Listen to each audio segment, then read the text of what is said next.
pay a lot for broccoli, and for you to cut the stem off and throw it away, and there's a treasure inside you could use for all sorts of things. And what you do with it once you get this thing cut off, just kind of split it down the middle. You got tender meat inside.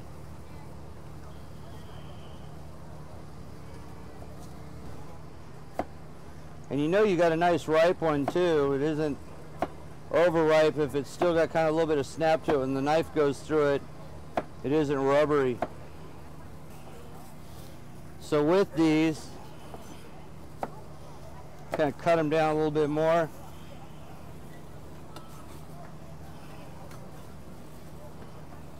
So all I've really done is I've taken the bites of broccoli and kind of put them in the wok loosely. I might break a few in half that are like little pucks.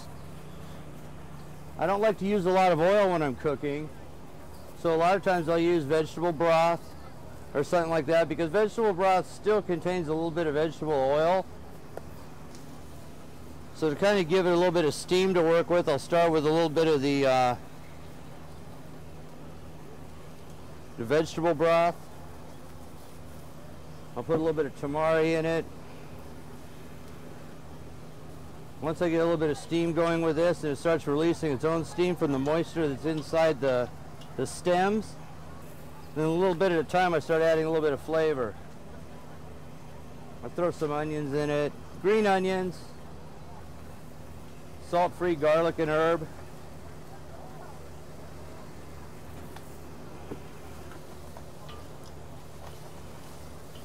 Now people ask, it's like, well, if you're doing just a stir fry, it's just the broccoli stem with a little bit of onion, can you put anything else in it? Sometimes I'll throw carrot in it. Or if you are wanting to do a little bit of meat, some free-range chicken, some beef will go good in it. Sometimes I'll do a stir fry of the broccoli stems as a side dish.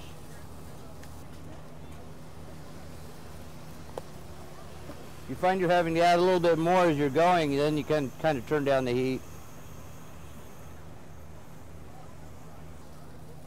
This goes on for about 10 minutes. When you taste one, and it still has a little bit of snap to it, you can kind of see where it kind of browns a little bit. Kind of loses that bright green look. They don't get mushy very easy, but you can't overcook it and make it really mushy, and I kind of like my vegetables still to have a little bit of a snap to it.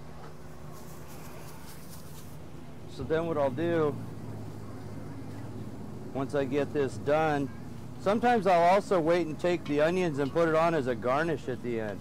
You can do that too.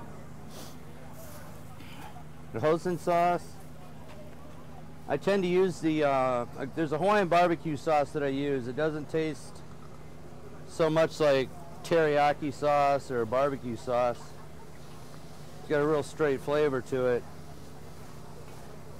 And once I get that in, once the initial smell of the sauce cooks off, and the rest of it kind of cooks into the vegetables,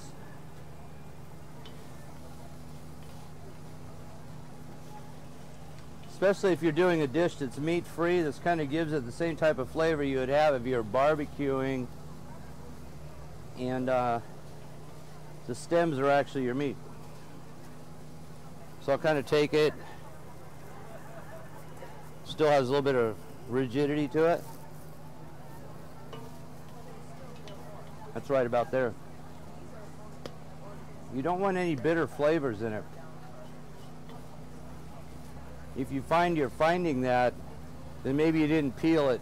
Use a vegetable peeler and get most of the skin off it. But it should be a real good mellow flavor.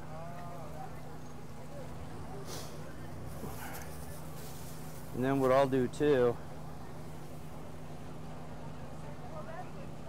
is I'll throw a little bit of sesame seed in it.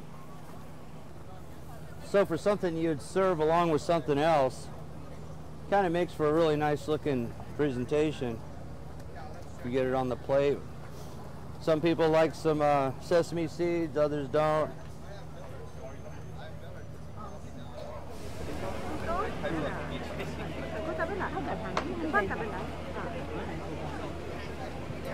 Got garlic.